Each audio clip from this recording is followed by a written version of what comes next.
Bonjour à tous, aujourd'hui vous allez voir avec moi comment je fais mes échantillons. Donc du coup je fais un échantillon à partir de la pelote super soft de chez Zeman avec des aiguilles numéro 3,5 et ça va me servir pour faire un pull au point de sable.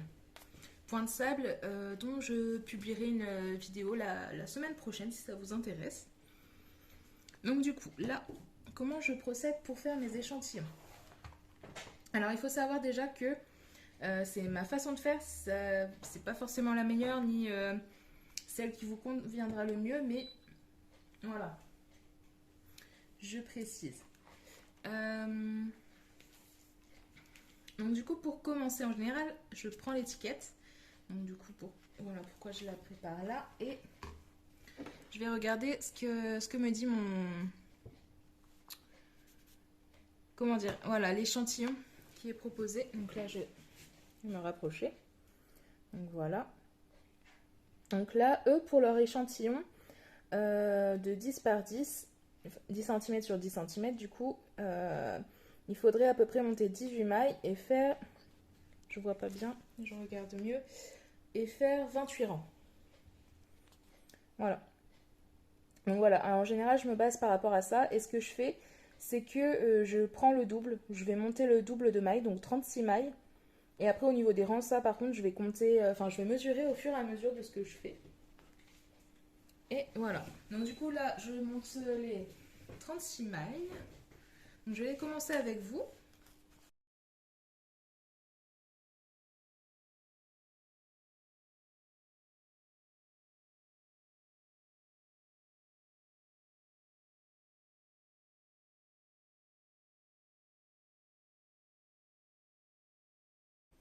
Donc ça y est, j'ai mes 36 mailles de montée. Et là, ce que je vais faire, c'est que je vais bien prendre soin de tout noter à partir de maintenant.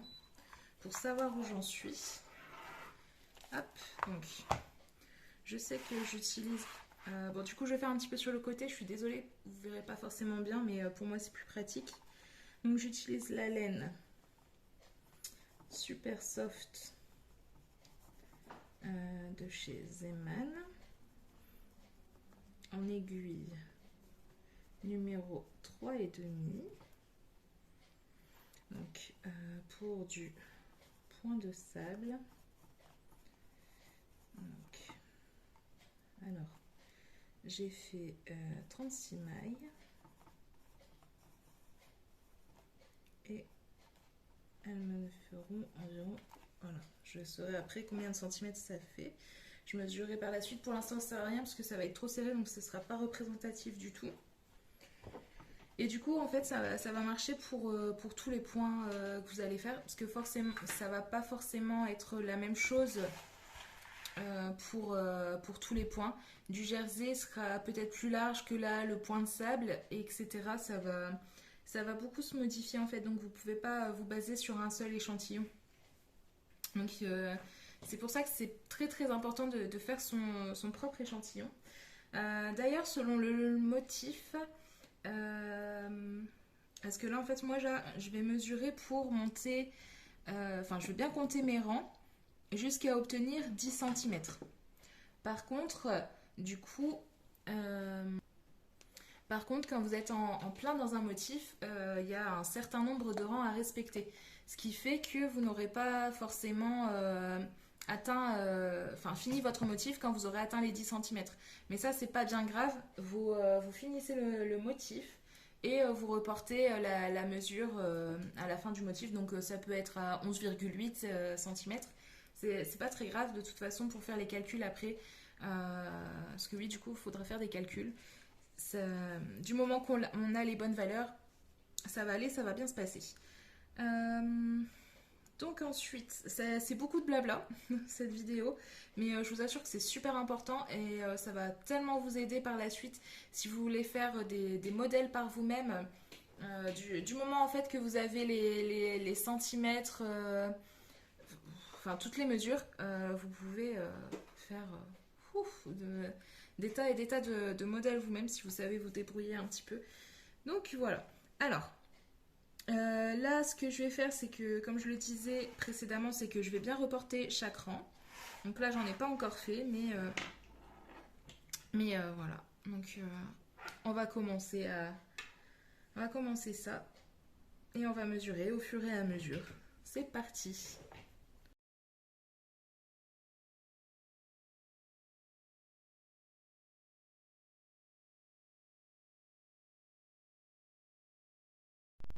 Donc voilà, là ça y est, j'ai monté mes 10 centimètres. Donc du coup, il m'a fallu 44 rangs pour faire 10 centimètres.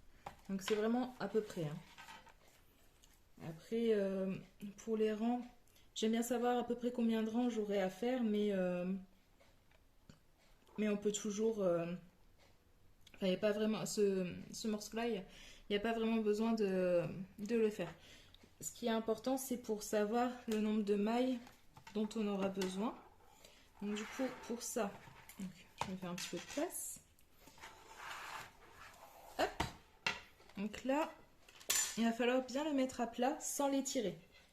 Parce que du coup, si on l'étire, ça va fausser le résultat. Donc c'est pas forcément évident, mais il faut bien le mettre à plat. En général, c'est pour ça aussi qu'on bloque les tricots, pour avoir une meilleure idée. Mais là, moi, du coup, j'avais pas envie de le faire. Donc, hop. Donc après, là, je vais mesurer de bout en bout. Donc voilà, donc on voit que ça me fait à peu près 12 centimètres. Bon, sachant que là, sur les côtés, c'est un petit peu plus large. Donc du coup, je vais prendre 12 centimètres. Voilà. Ce qui fait que pour 36 mailles, j'ai 12 centimètres. Donc là, j'ai les informations dont j'ai besoin. Donc pareil, là, si j'avais fait plus de rangs et que j'étais tombée à 12 centimètres aussi, admettons, c'est pas grave, j'aurais inscrit 44 rangs ou 48 rangs pour 12 centimètres. Enfin, voilà, on se débrouille. Et donc là, pour avoir ce qu'on veut, on va faire le produit en croix. Donc du coup, je crois qu'on voit au collège, si je dis pas de bêtises, ou peut-être, bon, je ne sais plus. Bref, c'est pas très important. Donc, alors, là, je veux mon nombre de mailles. Donc du coup, ce que je fais, c'est que j'ai 36 mailles pour 12 centimètres. Et j'aimerais avoir 20 centimètres. Voilà, on va prendre ça comme exemple. Donc là, bien sûr, ici, vous mettez le nombre de centimètres dont vous aurez besoin. Par exemple, si c'est pour un pull enfant, voilà, pour monter le dos du pull enfant, il vous faut pour une taille à 1-3 mois 24 centimètres. Donc du coup, là, ici, vous aurez mis 24 centimètres. Voilà.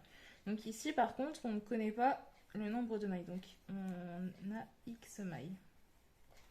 Donc du coup, pour le produit en croix, c'est juste qu'on va multiplier ça par ça et ça par ça. Donc ce qui nous donne 12 fois X est égal à 36 fois 20.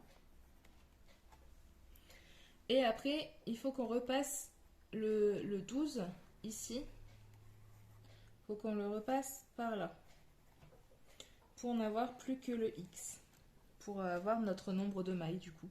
Donc du coup, ce qui fait que pour le calcul, donc c'est égal à 36 fois 20, pardon. Et on divise par le chiffre qui est là. Donc ce qui nous fait que X est égal, je reviens dans 2 minutes. Ce qui nous ferait un résultat de 60. Donc en fait, il nous faudrait 60 mailles pour avoir 20 centimètres. Voilà, je ne sais pas si c'est très clair, mais l'idée est là. Donc voilà. Voilà comment je fais pour faire tous mes échantillons. En sachant que des fois quand je mesure, bah, bon là comme je disais là, j'ai pas été très précise, mais plus on est précis, meilleur le résultat sera en fait. Par exemple, là ça dépasse un petit peu, j'aurais pu mettre 12,1 cm si je voulais vraiment être hyper précise. Donc voilà, après pour l'échantillon, je vois pas ce que je peux ajouter de plus. J'essaierai de mettre le modèle dans la description. Ça pourrait être intéressant pour vous revoir. J'essaierai de faire quelque chose d'assez clair. Donc voilà. Je vous remercie beaucoup d'avoir regardé la vidéo et puis ben, je vous dis à la semaine prochaine pour vous présenter le point de sable. Bisous!